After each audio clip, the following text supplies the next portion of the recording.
Ladies and gentlemen, welcome to the Daily Rep podcast, or welcome back, because if you didn't know already, in the past, we have had a podcast called, it was first known as the Fitness Academy podcast, then it was called the Fitness podcast, and then I felt that we needed a little bit of time off to feel like I could enjoy it again, and yeah, we're back here now. I've done a couple of episodes as a strength and conditioning coach practitioner, being on other people's episodes, and I absolutely loved it, and couldn't wait to kind of, do my own after that. So we're back, and hopefully we're better than ever.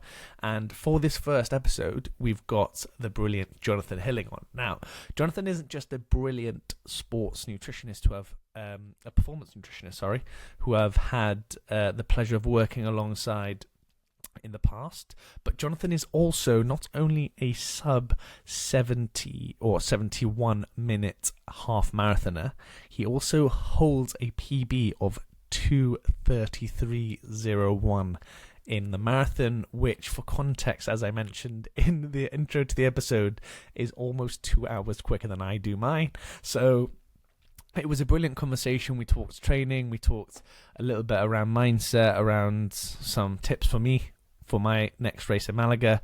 And yeah, please do, guys, if you can, support the channel, support the Spotify page by following, by sharing the podcast to someone who you might think could benefit from it, and hopefully this is the start of something really, really special moving forward.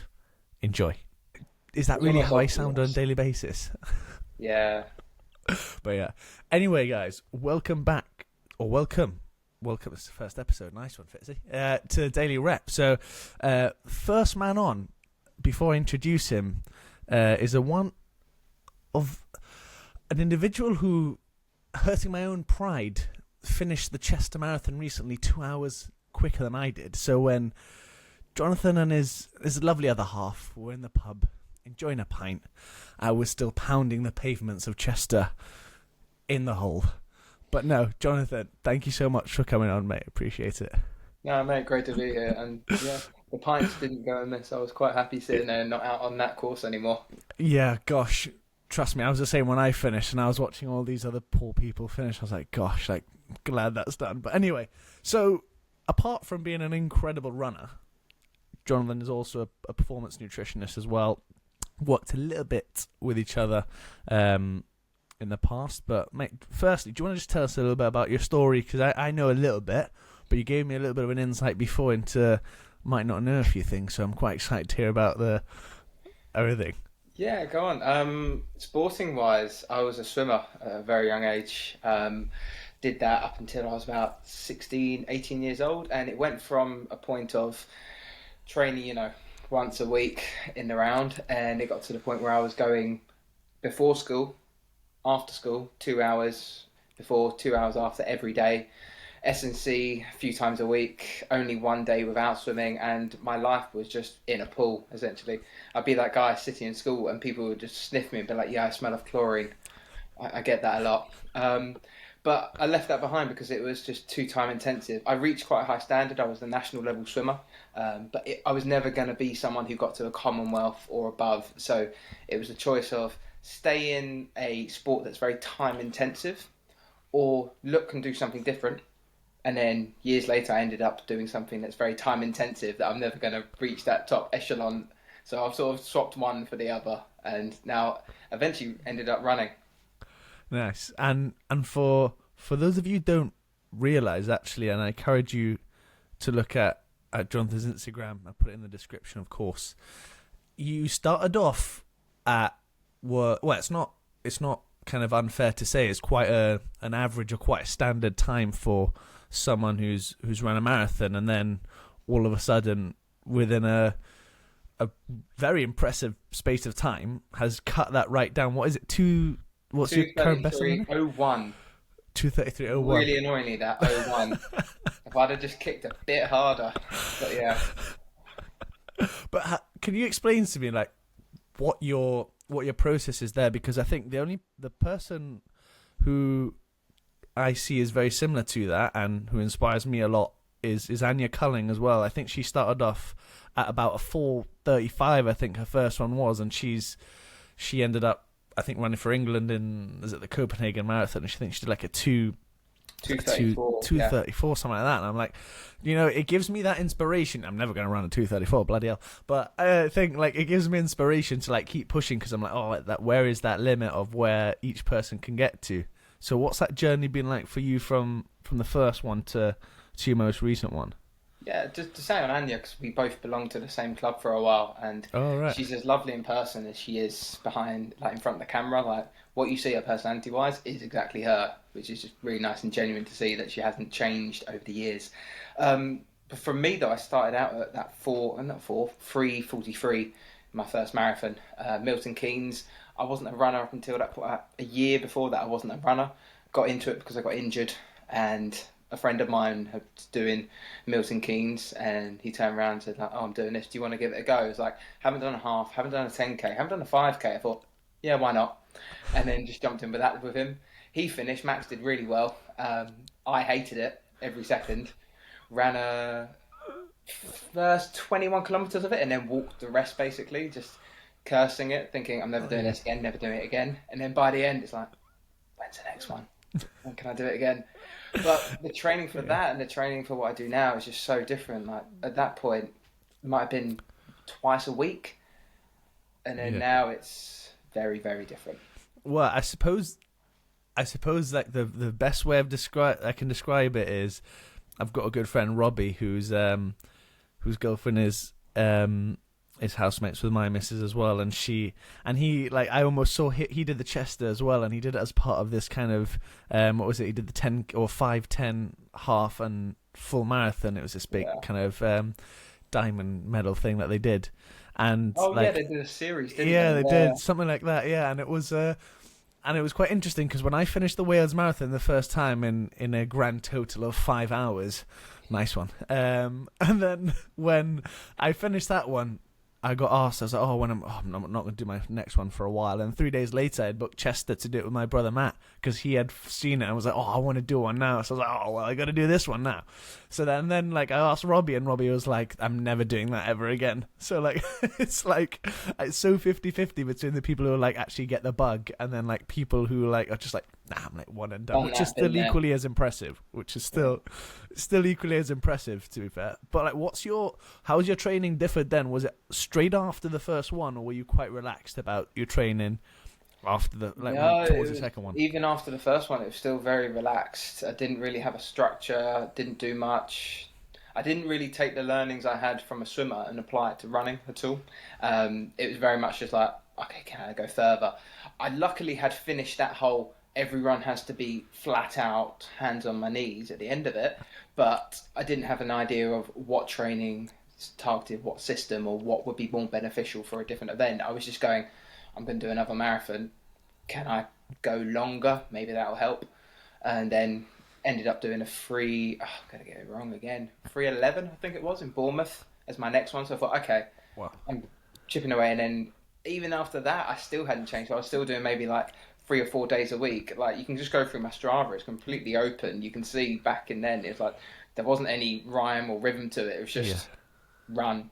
And then it wasn't until I think after I did, so there's a big emphasis always placed on sub 3 being this whole massive thing. Be like, oh yeah, you need to really dial it in to run a sub 3.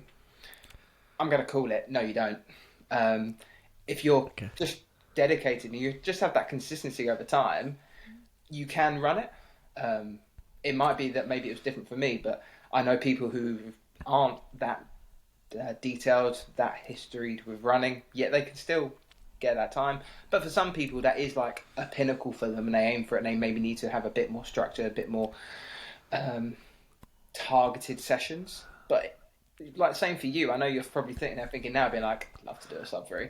I think if you just stick at it long enough, it would just be a when rather than an if. I hope so. Well, it's got to be the sub 4 first. Bloody hell. We'll see.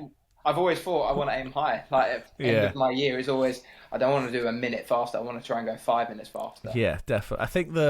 I think one thing for me, which is what I've probably caught the bug from, is like the actual improvement of every single time you do it. So even if the time's not better, I almost feel like it's like a comfort thing, or like for example, I know I've got Malaga coming up in about 3.5 weeks' time, and I know for a fact that my pacing is going to be so much better than I did in Chester. In Chester, I flew out the blocks. For anyone wondering, that crowd in Chester is phenomenal. It was actually really good.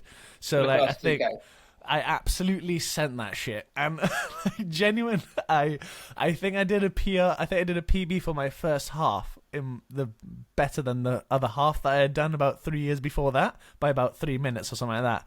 And I was like, wow. And I passed my brother. My brother went for a 3:45. I think he got it in the end. Actually, I think he got a 3:42 or something like that. And that was his first one as well. And he was like, well, thankfully one of us had a good one.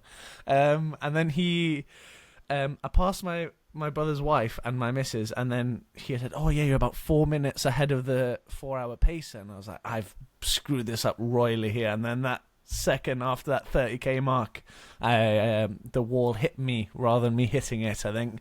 But I definitely think that, for example, I think it just becomes a bit more of a comfort thing. I'm so much more confident for Malaga knowing that I've done two, like, not poor ones, because like, I think, bloody hell, I think a 35-minute PB I think I got from the first to the second one.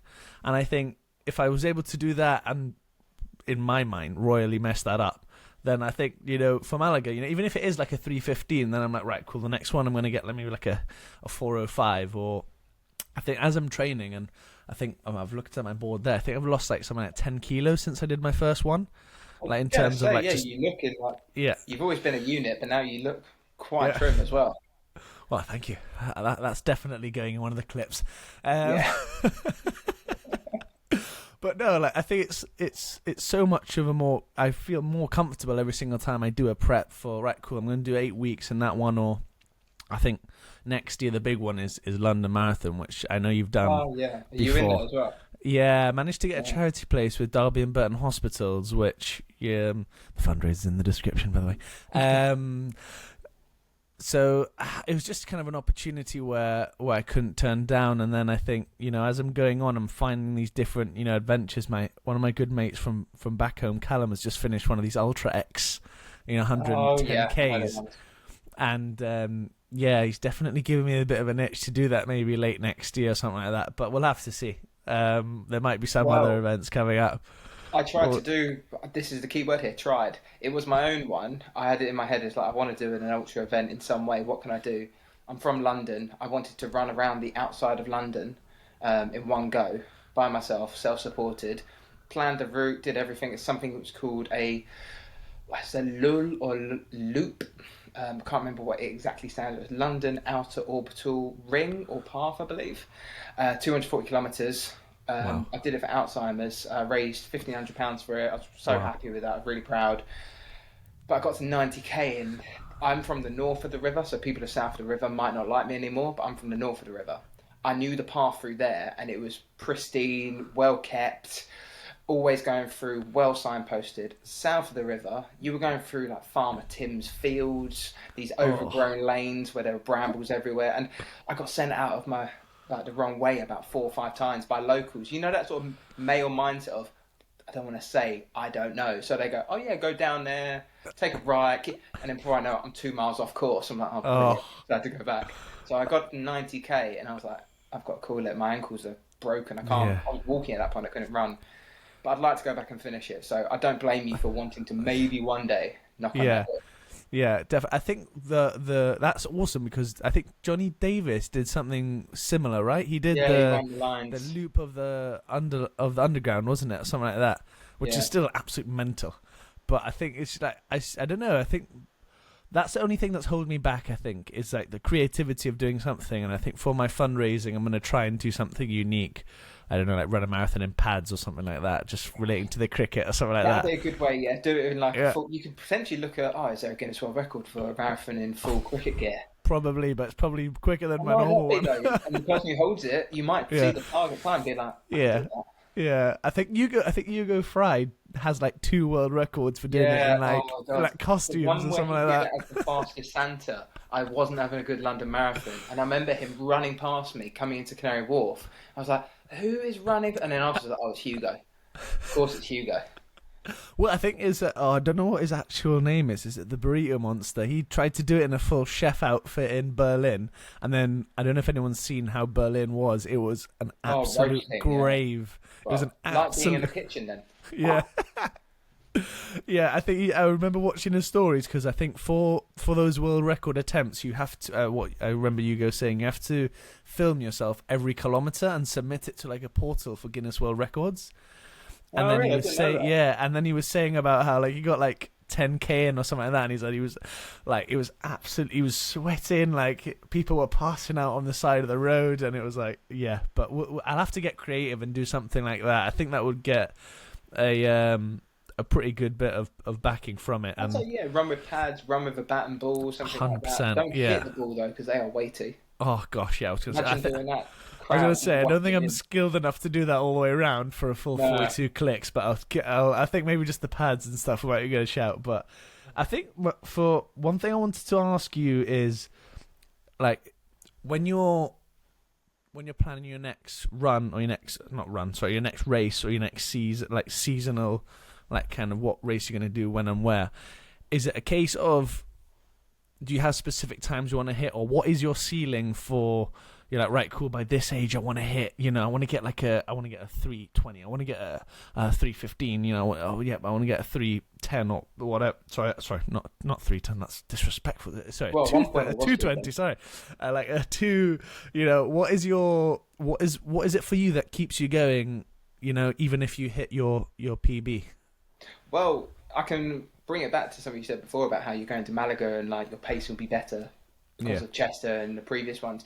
Every one I do, it's going, okay, regardless of how it goes, what did I learn from it? What can I then take from that and do to the next one? Or how did the block go? Were there aspects of the block that were good? And then, okay, I'm not going to do the exact same block because, definition of madness, doing the same thing and expecting a different outcome. So it's what can I take from that and then move it forward?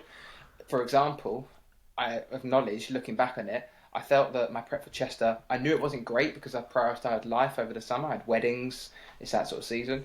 And then London before that, yes, I had, say, like long runs and things, but it was only during my 10, 12-week block. Whereas before that, it was, I just had a break from Valencia, but I'd done long runs before that. But there was never like this consistent long run. So my learning going to London next year is long run started 4 weeks ago. So it's 32K minimum every week to make sure I've got it in my legs. But in terms of trying to map out a time, it's always what's the next one? Because once upon a time, I didn't ever think I'd get near to having a goal of running under 2:30, and now I've been trying to do it for a few years. But it's going, okay, this time it's 2:30, but other times it could be what's a different distance that I want to target. Because until 2 years ago, I hadn't run a 5K. I hadn't run a park run until last September. So it's always something new, being like, okay, I could always chug away at the marathons and think what's going to be my next faster one. Or it's, okay, how can I make it interesting? What's fun about it? Because at the end of the day, none of us are going to, well, some people do get sponsored, some people get brand deals, but for the most of us, we're doing it because we like to do it. The only person that really cares is us at the end of the day.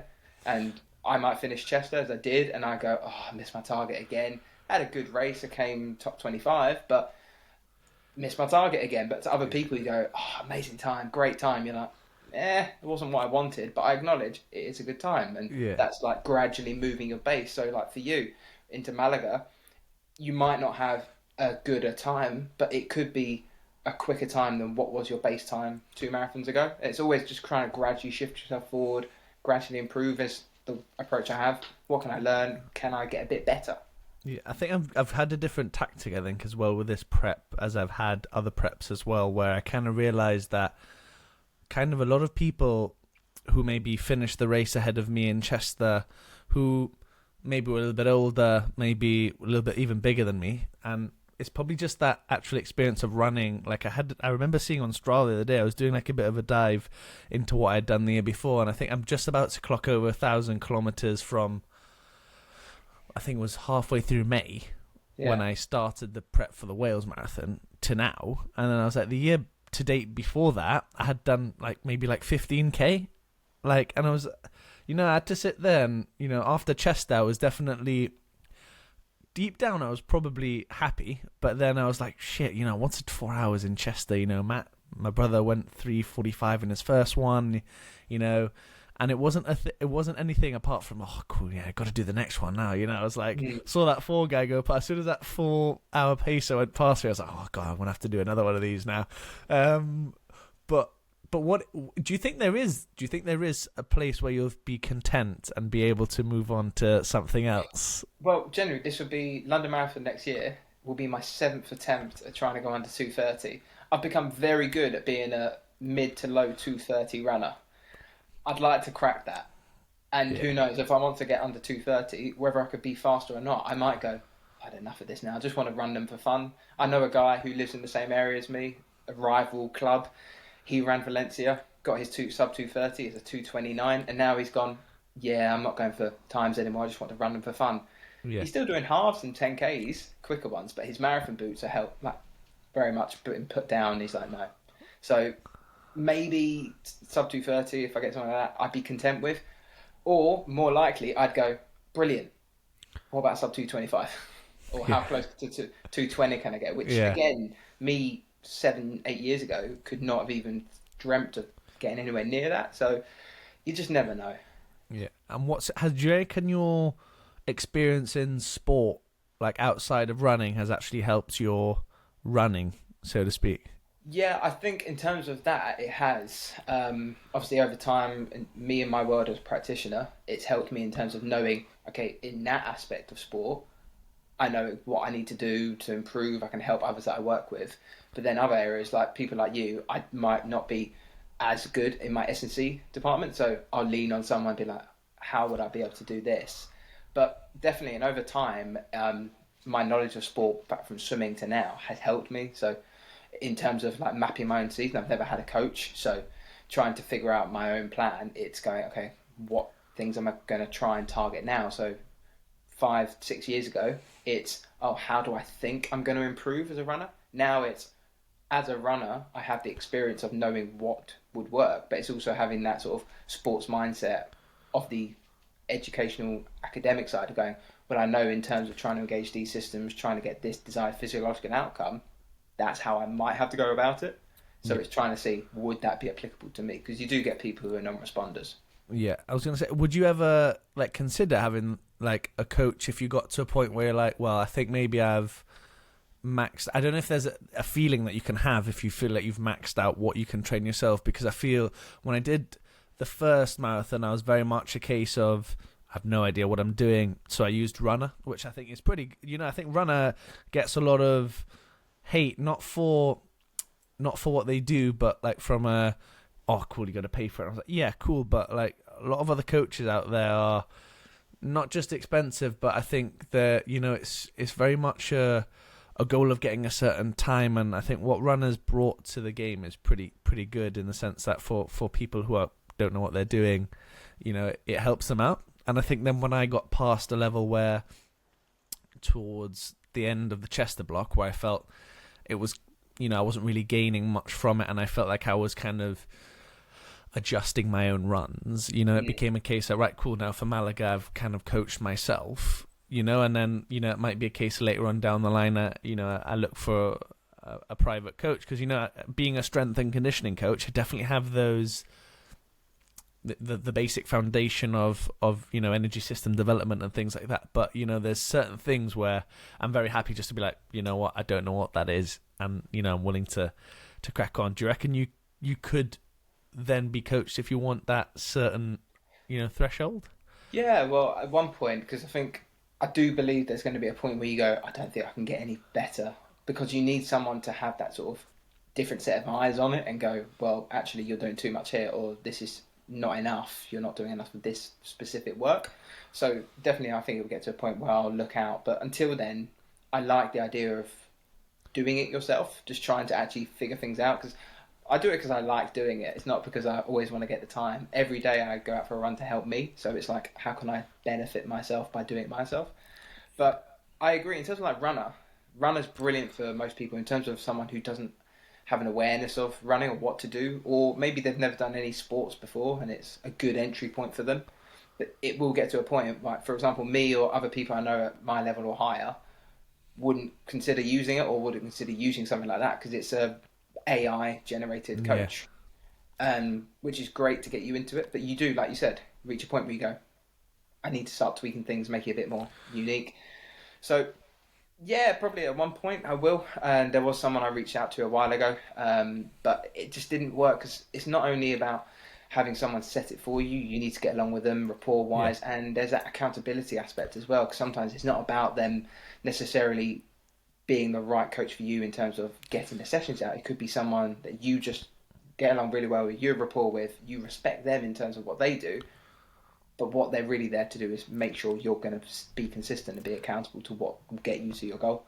Yeah, I think that's one thing which I've actually learned even working in sport and then outside of sport as well, beforehand, and just kind of in the private practice as well in my own stuff, is the ability actually to then, when you're coaching someone, actually understand that, unless they're a professional athlete, they're dealing with life stuff. And I love what you said before, where you're like, well, very much during that prep, I was focused on life. And you're like, yeah, 100%. And you're like, well, life's going to throw different things at you. And it happened to me the other day where, the missus wanted to go to Christmas market, and I had a 28k long run to do. And I was like, well, I'll push that to tomorrow probably. It's probably like I'm not going to be a professional marathon runner, so it's probably a good thing to do. But what is the balance for you then in trying to do that? Because obviously, when you're looking for those extra 1%, something, I don't know, a training stimulus, which I do, or a change that I may make in my own time might have a bigger impact on me, which might have a lesser impact on you because you're already getting such an unbelievable time. What is there any sacrifices that you need to make specifically to do that, or do you feel quite comfortable and content with the balance that you got at the moment? Because it's quite a touchy subject, isn't it? Where you're like, well, bloody hell, he's running a 2:30, 2:30 odd marathon, and you're like, gosh, he's got some serious talent here, which obviously you do. But then it's just a case of, maybe, what's your goal? Well, but I think it's finding out what works for you, because for some people they're like mileage monsters. Mileage works for them, and I feel I somewhat sit into that category. Like during those COVID years, don't know how I didn't break. I was doing 160 kilometers a week minimum. Like I got to about 200k over that. Wow. What was it, 4 month period when that really intense lockdown. Yeah. But because of that, I know it worked for me, and I was able to do a lot. My body adapted to it. But for some other people, it's not going to be about the miles. So now with like a full-time job, fitting in around that, and then try and do a bit of private stuff around that, it's going, okay, how can I try and get as much miles in me as possible, but also getting quality in there, which is, again, going from block to block to block. It's not trying to always go, okay, I need to hit the highest mileage possible. It's going, okay, you did that last time. This time it's maybe reduce it down. So Chester, for example, I was doing a lot of double days because I didn't want to just have a big hit 3 times a week where I'm trying to aim for, say, 25k plus. It was going, okay, can I split it down to 2 smaller runs 3 days a week where I'm not going to get as much fatigue from it, but overall I'm going to get that volume stimulus. And then on those harder days, which for me was Tuesday, Thursday, and a weekend, I can go for the quality on there. And then it's just trying to adapt that. So at the moment, I'm doing a lot of my stuff, thankfully, remotely. So I've got a bit more time. I don't have to do a 45-hour-minute commute, which I'm pretty sure you've done it at some point. It really hampers your own personal life when you've got to spend 2 hours behind a wheel. Yeah. But now being able to go, okay, hour in the morning, hour in the evening, and then that could be 24k without having to feel much around it. It's going, yeah, that's what works for me, and just work it around life. Like I went into Birmingham on the weekend. It was a very early train to get in there, knowing I need to get my long run done. So I got out at 5:30 in the morning to get 26k done. Shorter than what I wanted, but you just, without sacrificing life, is going, how can I fit it in around that? And if it has to be adapted, so be it. It's like that fine balance, isn't it, between like dedication and consistency, but also, that small element of sacrifice. Because I've done it a few times where, for example, when we're during the season and we're on away days, and I'm like, well, I don't quite know the area very well, or, I need to get this maybe 12 or 13k run done, and, we start our days for the county championship on like about 7:30 in the morning, so you're like, well, you need to go out at 5:45. And I actually found that I don't know if it was more so of the area that we were at, where I saw other runners and I'm like, oh yeah, I'm feeling good about this, or if it was more so just the fact that I had got out there and I had done it, and I said, no, I'm going to go out at 5:45 to go and do this run.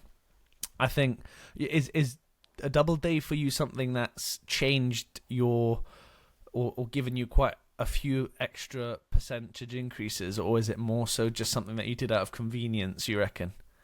It started out going for convenience, but now it's more okay. It is trying to get a bit more because again, when I was able to do more miles in a week, well, it's weird to say miles and I work in kilometers, more Ks every week. I was doing it in big chunks, whereas now it goes, okay, how can I be a bit smarter around it to try and get that similar level? But it started out as convenience, just going, I want to run a lot because I like running. I'm never going to get paid to do it really, but I just like doing it. So how can I do it in a way that's not going to make me more prone to being injured? Because that's not just runner, every athlete's nightmare is going, oh, I'm out sidelined for 3 months. Like, God forbid, with something like a stress fracture, which touch wood, haven't got that. Yeah. So it's just trying to see how can I be smart in the round training to make sure I can just be doing it for as long as possible. And double days does that for me. That's interesting because I'm definitely having that now where after Chester, I'm not ashamed to admit it, probably the max that I got to for the Chester prep was about 60k. And I realised I was like, well, a week, right? Not a day. Definitely not a day. Definitely not a day. That's big over distance. Definitely not a day. Gosh, yeah, definitely correct that. It was 60Ks a week, and not that I found it a struggle, but I think maybe it was more so I've never, like I said, I think the year to date before last, I had done a maximum of about 25K, no word of a lie. My goals were different, my goals were very, very different. But, I think it's something which, learning from you on this, I might think about doing, because I think when I get after this prep, I think it's going to be a massive emphasis on giving myself a bit of time to recover. I definitely feel like I'm probably carrying a little bit of residual fatigue from the kind of back-to-back. I'm not someone like Hugo who can absolutely flog himself and do about 4 different marathons in about a space of about 6 hours. I don't know. And it's really interesting, actually, that we bring him up again, because I'm like, well, I saw a clip they did the other day and it's like, well, the physio uses him as an example of sometimes you have to push on. And then I'm like, well, I actually use that now with my players when I'm like, well, right, cool. Is it kind of a discomfort thing, or is it a bit more like, because professional sport and marathon running is hard. It's incredibly hard.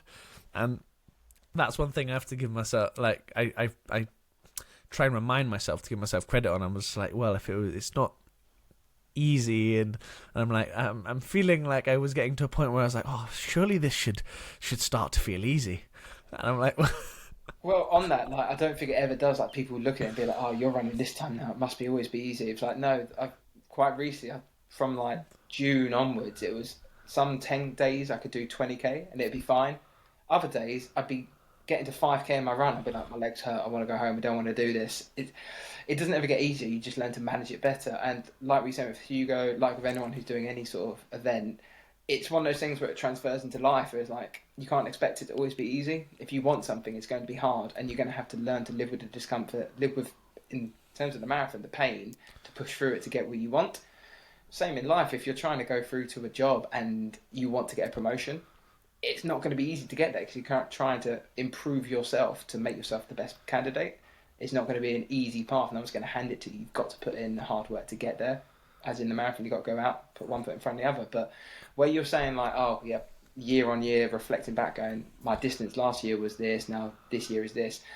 I know people that do that. I've previously done it as well, but I feel it's like with Garmin at the moment. There are adverts everywhere for Garmin that I see where they go better than yesterday. It's a slogan for it. It's like, the problem with that is you're going to reach a point where you can't better your yesterday.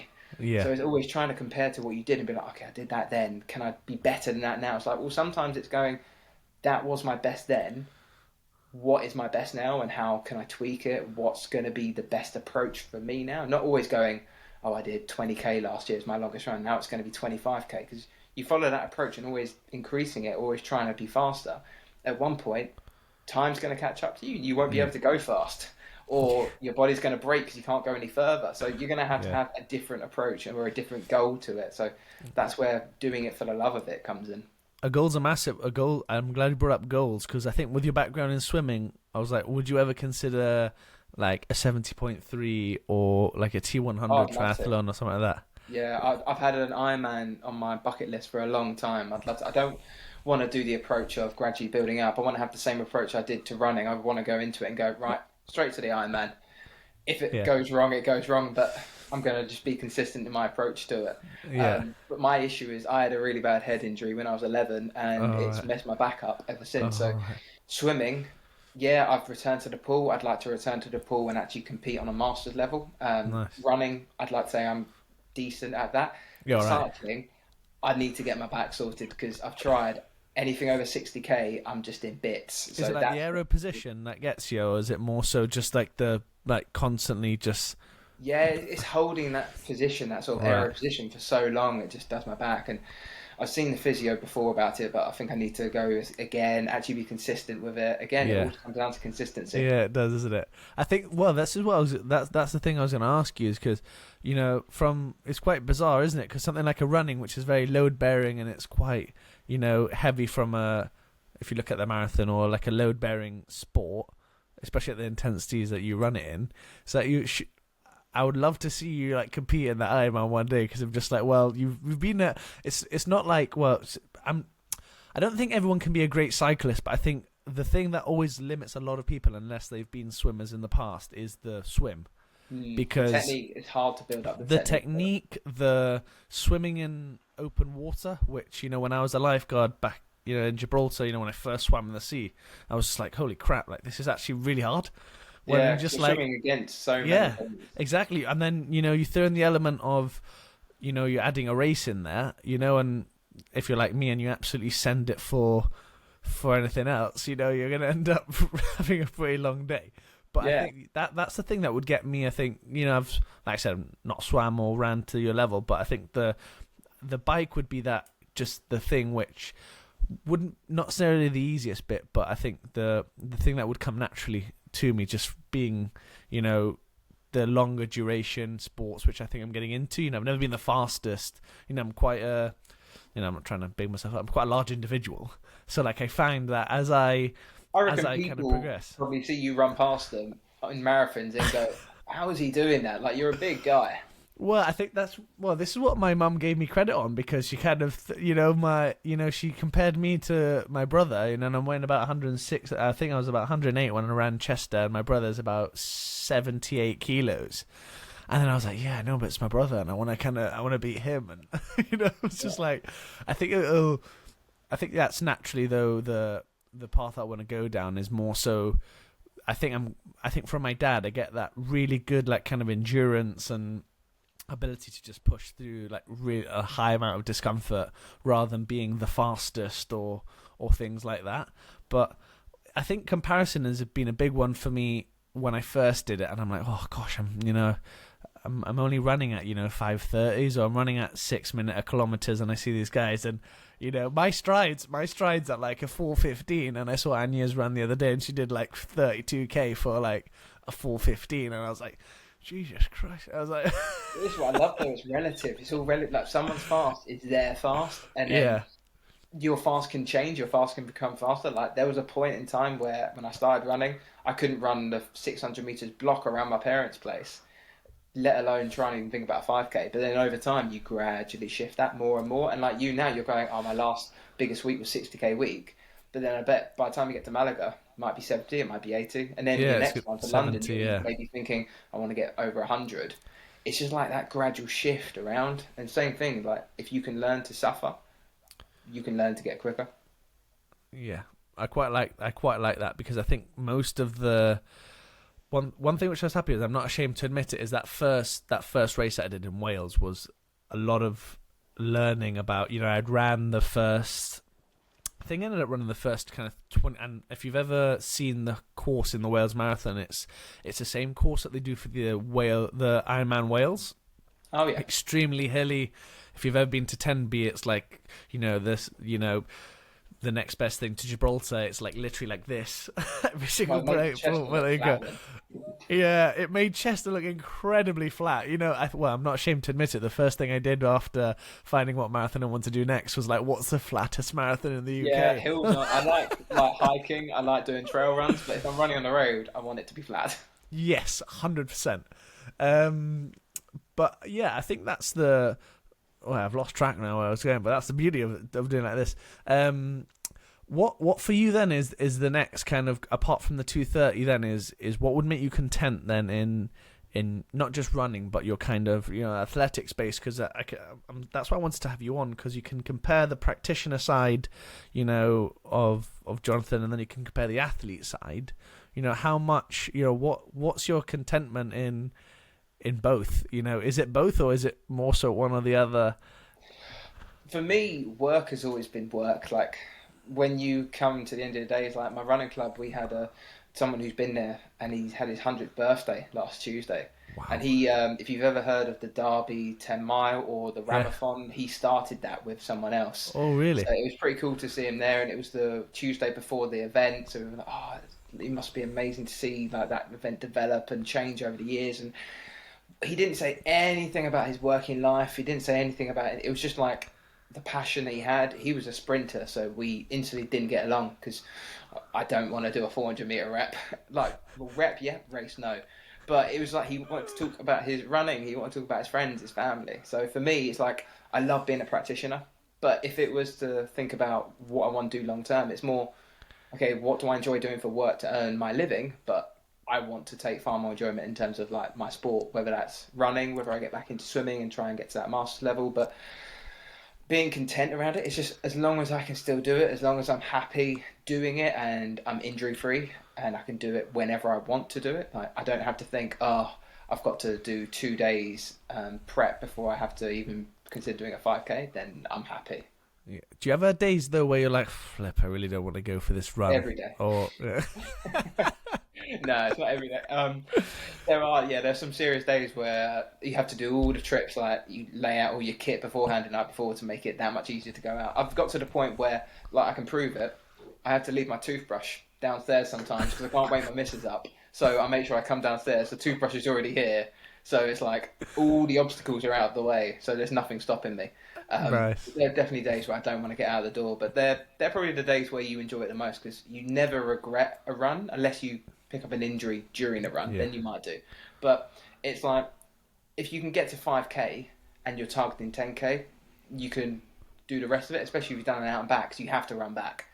And it's the same thing, like I always have in my mind, it's like, okay, I'm targeting 30K. If I can get to 15, it's just, you know, over that hump and I can do the rest. So it's just trying to like battle that first like barrier in your own head, and then after that you'll set into a rhythm and you'll enjoy it.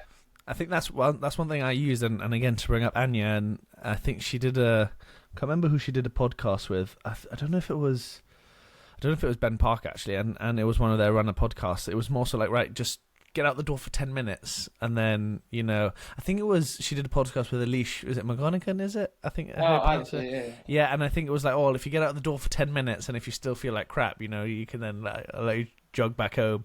And then I was like, well, you know, by the time I look at if 10 minutes has gone, I'm like, oh, well, you know, it's actually 25, and I've only actually got another kind of 40 minutes. I might as well, you know, I'm further from, you know, And before you know it, like after 10 minutes, if you've gone for another 10, you probably got that clarity where everyone who's done a sport has experienced it in like an endurance way, where you go far enough where you suddenly have that clear headspace, and then things that might have been bugging you no longer bug you. Obviously, maybe not if you're doing a session and you're just trying to like go as hard as you can for a K rep. But if you're going out for an easy plod, you then reach that point. It's just these new little like checkpoints where you go, oh, I'm now here, and then oh, I'm happy running around. You might be really into your songs, podcast, or just enjoying the sounds around you. But I don't understand how people don't run with any headphones. It baffles me. Yeah, well, we mentioned the Derby 10 mile, and unfortunately I had an exam on that Sunday, so I couldn't actually do it in the end, which is an absolute pain in the arse. But I remember them saying that you can't wear headphones around the course, and I'm just like, well, what about people who like really actually genuinely struggle with? I reckon I could run without headphones. It would be awful. I had this. I used to run with headphones, and I had it in my head. I was like, I can't not run with them. I need to have that, and it was for me, it was always up to a point where I knew that I could get disqualified. Like the marshals, the event staff could pull you to one side, or they take your bib number down, and then you get disqualified. I've had it Valencia Marathon last year where I know people do get disqualified through this method because people were needing to go into the loo right at the start line, and you're in the pen, you got nowhere to go, so they were picking up bottles or just peeing out the side of the rail, and there were people going alongside taking pictures of their bib number, and it's like they could have been disqualified. So I know that it can happen running with headphones, Right. but then certain races you just don't want to have a headphone on. Like when you run London, if you run it with headphones, fine, do it that way. But as soon as you approach Tower Bridge, turn them off because Yeah. the atmosphere is incredible going over there. And it happened to me that it was over a point my headphones died going over London Tower Bridge.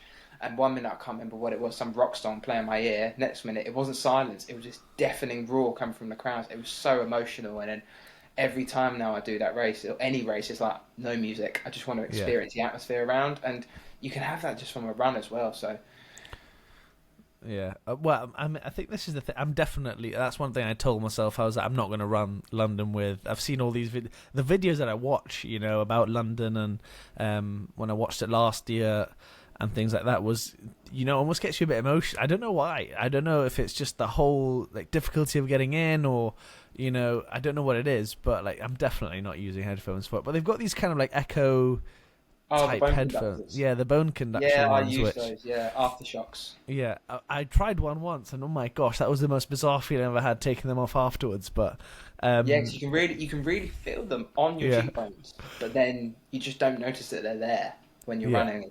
But everything's so clear. Like you can hear music, voice, but then you can hear the cars around you. Yeah. It's just the bizarre. safest way to go around. What's Especially if you're running country lanes.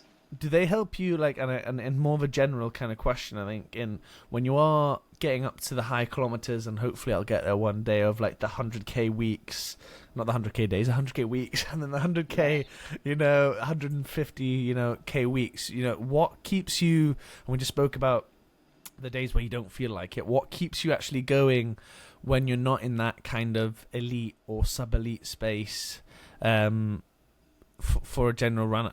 Because I know there's some people who are hitting 245s and 250s, and that's an unbelievable time. But for them, they just they admit how hard it is, and how much they keep going, because some people don't have a goal. I would struggle with that, not having a goal to work with. But what is it for you? I generally just, when I'm going around, I just like listening to things like podcasts. It's that's what just keeps me going throughout my runs. It might be that I queue a few of them up, so you got 40 minutes for one, hour for another.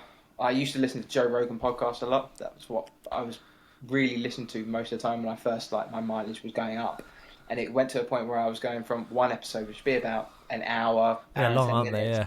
And then it got to a point where I had to be I've got to queue two now, back to back, because I know I'm going to be out for longer. And then it got to a point where I was when I was training for the ultra, I was well, I actually need to bring back three. Maybe I need to start listening to audiobooks. But then it was just another opportunity. It's you might be out for a long time, but if there's a book where you go, I can't find a time in my day-to-day life, maybe it's the audio book that you listen to, or podcasts. You as a practitioner, there's probably the CPD where you go, can't really be asked to sit down and listen to it. But then if you're out on the run, it's two birds, one stone. Yeah, normally like that at the moment with everything, but no, I think I get more out of the similar to you, in the sense that work's work, and I actually find that I'm listening to one at the minute. I can't remember what the name is about it, but a good mate of mine, Isaac Hopkins, who works with me, who's an S&C coach as well, and he recommended it to me. It's about this FBI kind of negotiator, and I'm doing this run, and I must look like an absolute muppet by people walking past, because I'm listening to this book and there's something going on in my ears about some story that he said. I'm oh, what? I must have the most bizarre facial expressions going on.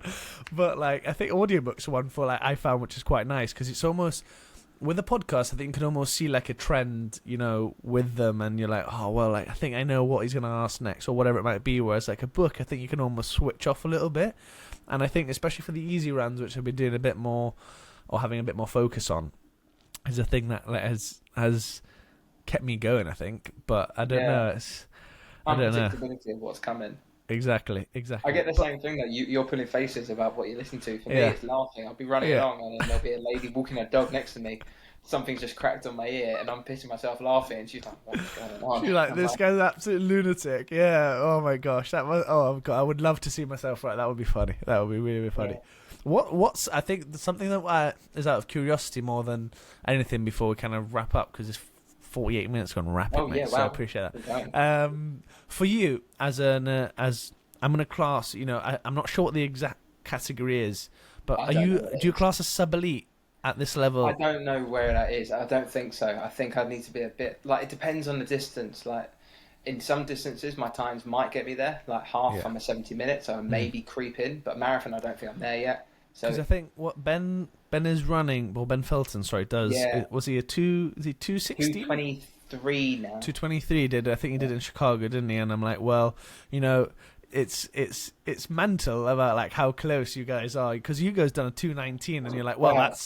that's it's not a million miles off. Like, No, no, people think this like you think, oh, between 223 and 219, there's only 4 minutes. So that 4 minutes is almost like the equivalent of you going, okay, I'm going from a 5 hour to a 4 hour. yeah, That is a big gap. Like if you yeah, think about pace wise, I think to go 219, you need to hold. I'm going to get it wrong. I'm going to butcher. I think it's 319 per kilometer pace for 42.2 kilometers. For me, I'm trying to hold 233 per kilometer, and I think to do that Ben Felton one for 223, it's probably in around 324, 325. Like you hear it like that, and you think, okay, I'm going to go out and do 6 by 1 kilometer. You know that doing say 333 and 319 are very different. yeah, Like so you hear it in numbers wise in terms of like 219, 223, 230. They don't seem that far apart, but when you hear about the paces and then how long you've got to sustain it for, especially if yeah, someone like you's done a marathon, you then go, yeah, that's quite hard, isn't it? yeah. Yeah, well, I'm like, I do my strides, and I'm like, I try to give it again, another time that I must look like an absolute muppet is when I do my strides. I passed a couple the other day. Not yes, was it yesterday? No, the day before. I was doing some strides, and I was like, and then I slowed down at the end of it, and I was like, they must think I'm absolutely bat crap crazy. But like, I'm doing it, and I'm like sending it, and I'm like just getting into like maybe like the 355s, and that's like for like 20 seconds. But you're And then I'm doing them like, now. I didn't yeah, do strides until I was about going for a sub 250. but I So think the that, fact that I you're think doing them now, hats off. yeah, I might appreciate that. But I think the thing which I'm enjoying as well is actually implementing those things like strides. And I learnt it from Philly Bowden. Name drops in this pod is mental, by the way. Yeah. Like Philly was like, oh well, like if you did an easy run and you feel like, because that's the thing, and this is where I was going to ask my next question is some advice for me moving forward. Because I look up to you and what you do quite a Oh, lot, thanks. both Cheers. both as a practitioner and a runner. By the way, guys, is you implement out. I'm doing a lot of easy running at the minute, and for quite a bigger guy, I find like I struggle to keep that heart rate really low. So like when I was trying to do so, and I was hitting like very like 6:45, 7 for like an easy run, and I'm like. When I went back to like the speed stuff on the treadmill and the kilometer intervals and stuff like that, I actually felt quite hard. And I look at the pace that I did, for Chester, and I'm like, I don't feel like I'm in that shape, but I feel like the base is so much better. That compromise is mad, and that's one thing I wanted to ask if you've got any advice for me, because as I'm 3.5 weeks now, or maybe a little bit more than that until the race, is that what's your advice for me for Malaga? I say this point, 3.5 weeks out, you might be able to get like one more session to try and like chip away at something. But I say at this point, like the work's been done, hay's in the barn, insert any sort of thing you want into that bracket. It's just about getting you to race day, and even at this point, you go, okay, 60k a week is my normal. If I want to get there as fresh as a daisy, maybe I have to do 40k a week. Yeah. But it's like that taper mindset of maybe do a 3 week taper. Like, what was your taper like going to Chester? I think I did, and this was actually the thing I was going to mention. Actually, thanks for bringing it up. Is I actually felt I think I did to answer your question, so I need to be around the bush. So I think I did 2 weeks, like 2 full weeks, including the race at the end of that second week. Yeah. So I think, and it almost felt like a bit that I came into Chester not a bit undercooked, but I almost felt like I had I don't know if it was just the nerves, but I felt like I hadn't ran, and I was like, shit, I need to run. I've got a marathon to do tomorrow. Shit, like I need to do something. I think that's like, in terms of how you're feeling there, it's probably the ideal way you want to feel on a race day, because you don't want to feel burned. You don't want to feel heavy on that race day. So I think that sense probably went really well. For me, I've done it previously. Like I said, every sort of block I want to try and take something and take to a new one. So my taper always is tweaked a little bit each time to try and think what could be different, or maybe a different approach. So where you did 2 weeks before, you could try do 3 weeks this time, or even 1 week, and then go, okay, how does my body respond to that? Because you've caught the bug. You're going to be signing up for another one. You've got London. After that, you'll probably think, oh, I like the idea of Berlin, or maybe Frankfurt. I think I've got Berlin, but I'm just, obviously, I think it's with the charity as well. I think you just have to raise a certain amount by I think it's like a month before something, but hopefully with your support on that world record marathon attempt in pads, we might be a little bit easier. But no, I've definitely got the bug for sure. Yeah, so it's like the fact that you got other ones lined up, and even in the future, it's like just play with the taper a bit and think, okay, you're 3.5 weeks out, maybe do a 3-week taper, and then think, okay, I'm going to gradually reduce it down from now, but keep that intensity on, say, if you do a track Tuesday, if you do a workout, like treadmill workout on a Wednesday, that still stays exactly as it is. The volume might be a bit lower, but you're just reducing the easy runs overall, which, like you did for Chester, but just try it for 3 weeks out. I've done it before where I did a 2-week taper, or even slightly less, and I felt good on race day, but then a week after, I was like, oh, now my legs have seemed to come back a bit quicker. I feel like had I done a 3-week one, maybe it would have been fresher. Yeah. But then I did a 3-week one, and then I must have tweaked something else, and I was like, oh, maybe now do 2 weeks, but add that. It's always a learning curve. If you do the same thing every single time, you might get the same result, but you might not improve. Yeah, I think this is my last kind of big week in terms of like easy efforts, and then I've got that's one thing I was not that I quite like the idea of the 3-week taper, because I think then you find between what I thought maybe was too much versus actually what's right, and then I'll find a middle ground there. But I think one thing which I'm definitely doing as from this week is implementing more of that kind of race or sub race pace, as I like to call it, because I don't know who was I was listening to a podcast about, and they were saying about how they hate them doing race pace, because it's you almost want to be training at that underneath to make sure that race pace is the absolute threshold of what you want to do, and you don't want to go any slower than that. So I think that's definitely what's in the cards for me with the next week. So no, I appreciate your advice on that, mate, because I definitely will, moving forward, be dropping you a line about that. Well, just to finish, go on then, mate. Go on. If you haven't done testing your carb load, do that in your last long run, just so you're not just, I think, fresh to it again. Yeah, I think that's one thing which is, and it's quite funny because we haven't actually spoken a lot about nutrition and things like that. But for me, I think I definitely benefited from, as a bigger guy, when I did the Wales Marathon, I only did about kind of 2 grams per kilo. No, shut up, Fitzy. What am I talking about? About 5 grams a kilo. Right. Sorry, I think it was. I was gonna say. So and then I bumped it up to doing maybe a kind of like 750 grams or slash like to 800 the day 2 days before, and actually felt so much better. I think for me, one thing I learned for Malaga is like the sodium on the day, which I was the cramping that I had like going round was absolutely mental. Like the actually intra race. So that's one thing which I've taken from that one as well. So I appreciate the advice from that. And I think to round up, mate, I think the question which I was meant to ask at the start, great start from me. Why do you do what you do? See, that's one of those questions you'd love to get in advance. Yeah. I know, right? It was a great start from me, that first sentence. Can we go back to the start? Sorry. I'll put it in at the start. I'll put it... We'll just crop it and move it. I'll crop it and move it at the start, yeah. For me, it's always been, like, times have been great, but I just do it for my own self, like, keep myself grounded. Like, no matter what happens in my day, I know that good day, bad day, I can go for a run and it might make me feel better. if I have things going on in my life where I want to have a bit of clarity around it. If I go for a run, it might work out in my head. Or even just, again, for the pure enjoyment of it, where some people might find it nuts that someone wants to go run for 2 hours for fun at 5 a.m. in the morning. But I'd much rather go out on a Saturday at 5 a.m. than stay out till 12 p.m. on a Friday night getting pissed. Yeah. So it's just like how things changed, and just like, you just do it for the love of it. Yeah. And what have you got coming up? Just before I ask the last question, what have you got coming up for everyone just to be able to show their support for? Because it's definitely some...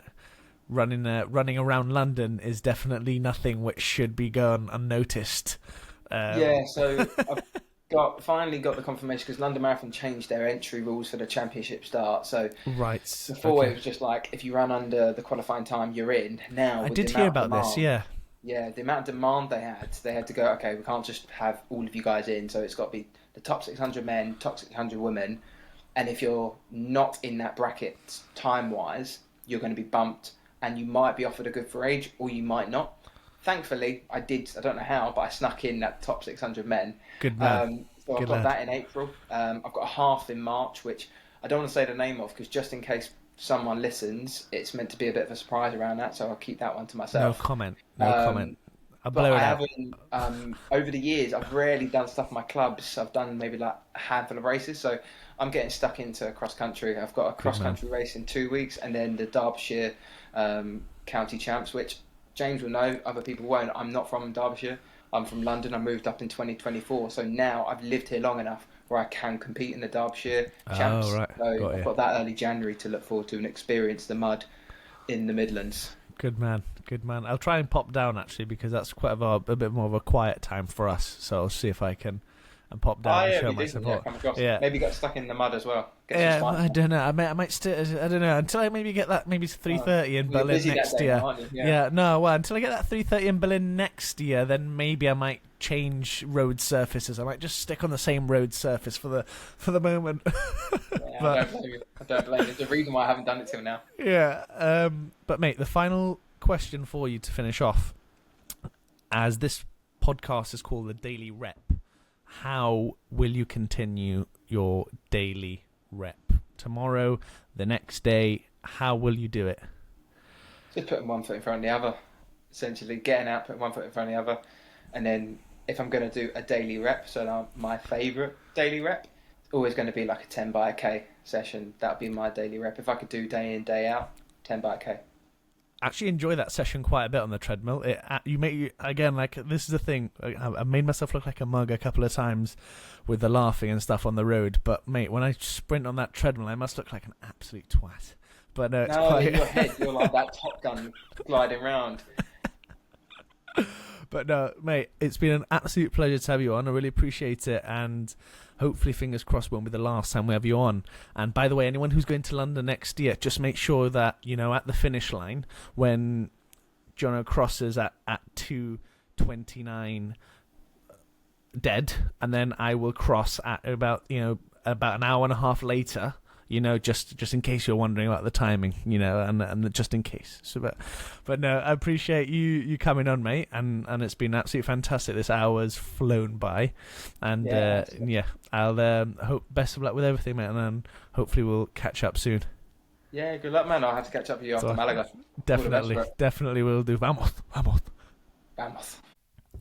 Ladies and gentlemen, that was an absolutely fantastic episode with Jonathan Hilling. I mean, knowing Jonathan for, I think it's about a year and a half now, I knew how fast he ran, and, I know he was a brilliant practitioner in the nutrition space, but the actual mindset that he's got just to, keep going and to keep pushing himself in whatever he does is absolutely fantastic. So hopefully you take quite a lot out of this. This has obviously been the first episode, and I know for a fact that I've got a lot to work on with how I speak again. I haven't spoken on a podcast for about myself for a while, so I appreciate all of you listening. And if you guys have got any guest recommendations, please do give me a shout. The more unique, the better. And obviously, if they're a little bit bigger in profile, I'll try my best to get them on. But obviously understanding that the bigger the podcast gets, the more people we'll be able to have on, and the broader aspect that we'll be able to have on. So yeah, I will catch you guys hopefully next week with another episode of the Daily Rep. Thank you very much.